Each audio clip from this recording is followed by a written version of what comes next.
Very good afternoon to you. Welcome back to the show. At 12:37 is the time. Tom Slater is still with me, editor of Spiked Online. I'm delighted to say we're joined in the studio. Lots of guests in the studio today. It's really nice. Lovely to see you, Rafe Heydel-Mankoo, who's an historian and commentator. Lovely to have you actually in the studio. Very significant day, and actually it's interesting. One of the most significant things happening today, marking VE Day commemorations, the 80th anniversary of all this week, really, even bank holiday right through to Thursday, the actual 8th of the month. Is literally, I can see it across the river. We're right near Tower Bridge. We've got the Tower of London, where the King and the Queen are visiting that. I mean, it's brought back again. Just amazing ceramic poppy exhibition. And I have to say, I saw it the first time around. It's just incredibly moving and very, very beautiful. But that's not the only thing that's happening today. And of course, we had all these amazing events over the weekend, the flypast and everything else. But talk us through all the major events of the week. Yes, so this is day 2 of a 4-day celebration of the 80th anniversary of VE Day. As you say, today we have the unveiling of the ceramic poppies at the Tower of London, which were originally unveiled in 2014 to mark the centenary of the First World War. Those were 800,000, now they're only 30,000, and they're formed in the shape of a heart here to symbolise the open wound when the Tower of London itself was damaged by bombs.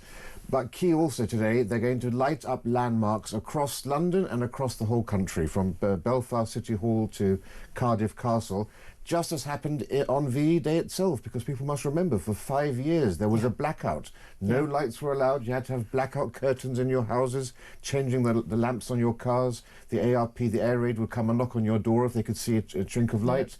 And suddenly on VE Day, everything became aglow again. You know, Leicester Square, Piccadilly Circus, if you're in the West End, Shaftesbury Avenue, Soho, but all around the country, the searchlights that had scanned the skies, they made themselves into the V for Victory symbol, which became iconic, and then they turned their lights onto the cathedrals and the castles of the country. So we're going to have a been in dark for so long. Of that. And we've talked so much in recent years with these such important commemorations going on. In Armistice Day as well, we have fewer and fewer of the heroes who I mean, watch their comrades fall to die for our future of our country. But so many of these incredibly brave men and women who are thankfully still with us, but fewer and fewer at every single event. And of course it was noticeable, wasn't it, the royal family gathering at Buckingham Palace on the balcony for the flypast yesterday, that there was no member of the royal family who had actually served in the Second World War being there. And of course, you know, the Prince Philip, important role, the Queen, the late Queen, an important role back at home.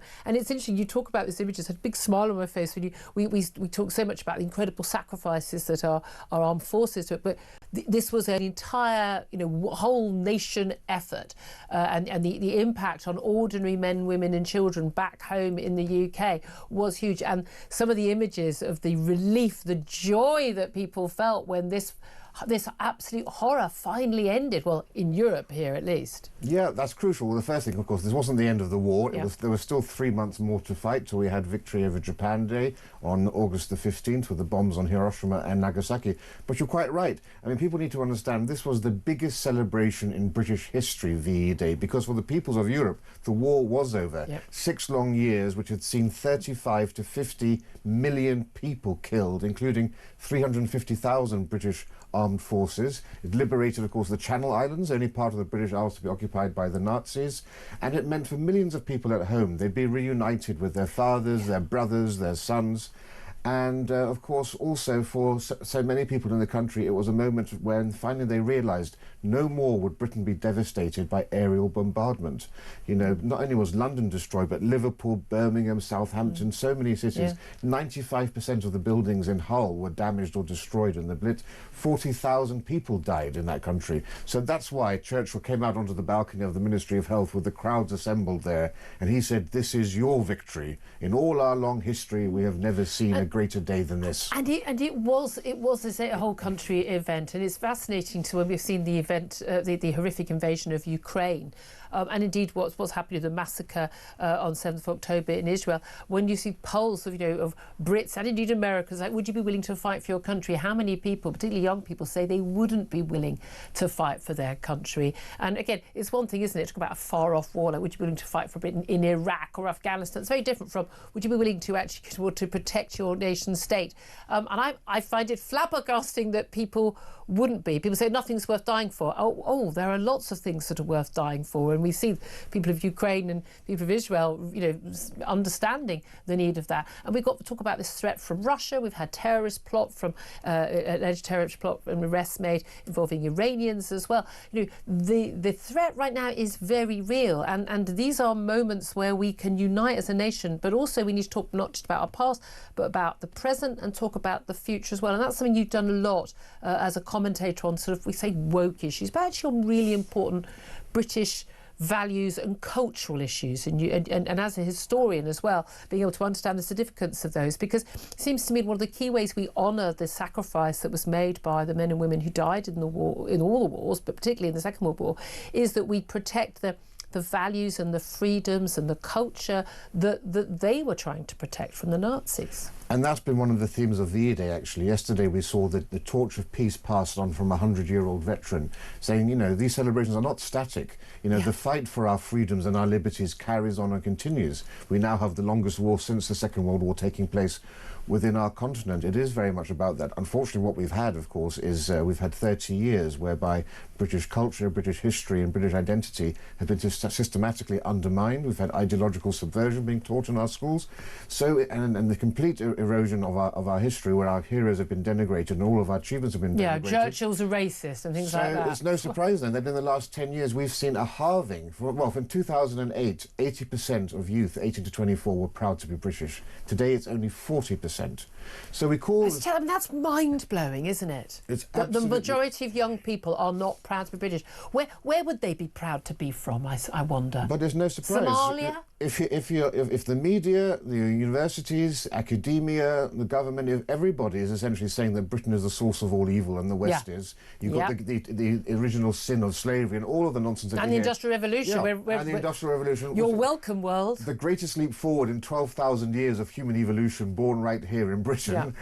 We get none of the praise for that. Everything has a negative origin to it, so why would you buy into Britain? And of course, you have to remember also, a large part of the youth of today are ethnic minorities, and of course they're always taught now about systemic racism, about white privilege, and so again, you know, it's much easier to cleave more to the more masculine, well-defined faith of your families than a although interestingly, actually, in terms of people being very sort of you know, patriotic, actually, many ethnic minority groups in this country are actually some of the most patriotic in the country. What do you make of these stories about the British flag, so the Union flag, but also the St George's Cross? The Reform UK chairman of that victories on Thursdays, 10 councils, county councils and others they're now in charge of, saying, look, no flag is going to fly on our buildings, no rainbow flags, no this flag, no that flag.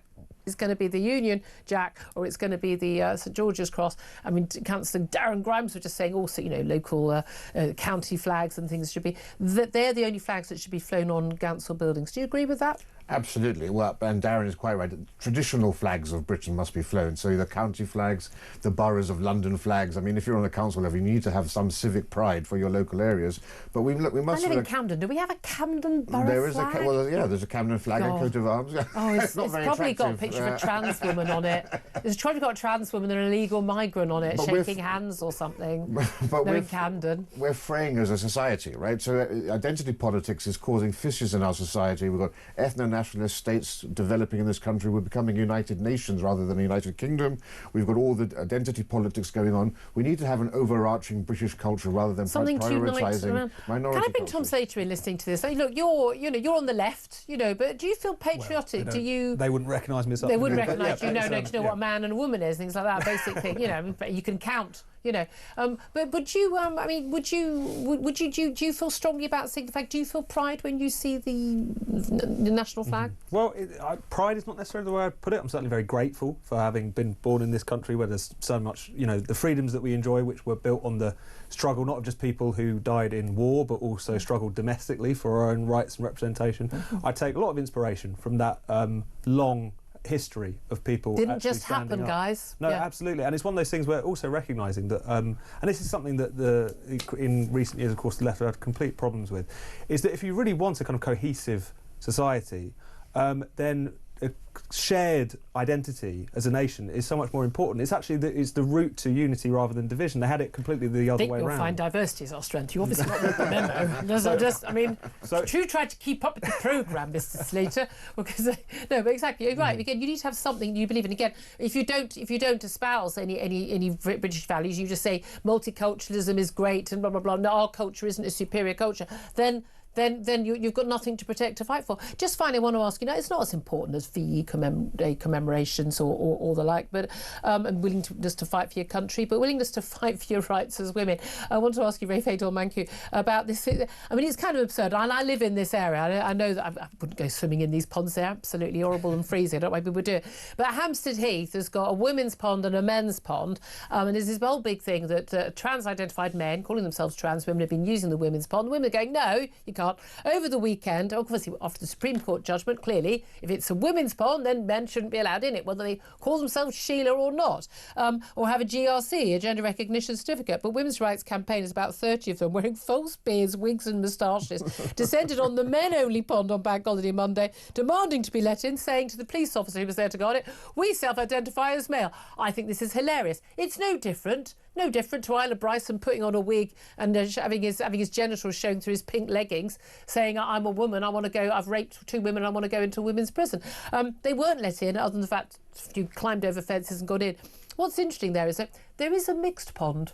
There's a mixed gender pond, and yet the trans activists apparently feel the need to go to the women's pond. What do you make of that? Yeah, well, that's the point I was going to make. There are 3 ponds in Hampstead you can go and choose through.